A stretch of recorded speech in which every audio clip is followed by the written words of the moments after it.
జాగృతి senior నాయకుడు తెలుగు వెలుగు సాహితీ వేదిక రాష్ట్ర వర్కింగ్ ప్రెసిడెంట్ గణవేని మల్లేష్ యాదవ్ ఆధ్వర్యంలో ఎమ్మెల్సీ కవిత జన్మదిన వేడుకలను జగిత్యాల జిల్లా రాయకల్ మండలంలోని ఇటిక్యాల నివేదిత వృద్ధాశ్రమంలో ఘనంగా నిర్వహించారు. అనంతరం కేక్ కట్ చేసి వృద్ధులకు పండ్లు పంపిణీ చేశారు. ఈ సందర్భంగా ఎమ్మెల్సీ కవితకు జన్మదిన శుభాకాంక్షలు తెలిపారు. ఈ నేపథ్యంలో గణవేని మల్లేష్ యాదవ్ మాట్లాడుతూ కవితక్క ఆయుర ఆరోగ్యాలతో అష్ట ఐశ్వర్యాలతో నిండు నూరేళ్లు వర్ధిల్లుతూ రాష్ట్రానికి నిజామాబాద్ పార్లమెంట్ నియోజకవర్గ ప్రజలకు సేవ చేయాలని ఆకాంక్షించారు.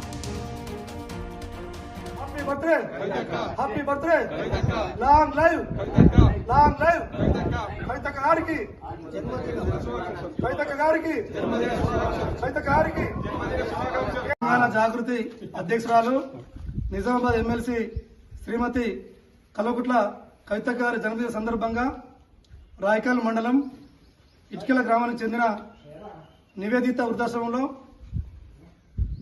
వృద్ధులకు పండ్ల పంపిణీ చేసి ఇలా కేక్ కట్ చేసి కవిత గారి జన్మదిన వేడుకలను ఘనంగా ఇలా జాగృతి టీఆర్ఎస్ నాయకుల ఆధ్వర్యంలో ఘనంగా నిర్వహించడం జరిగింది.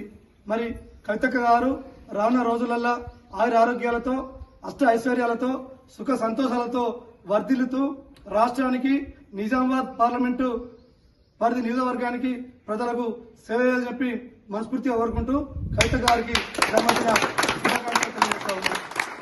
జై తెలంగాణ.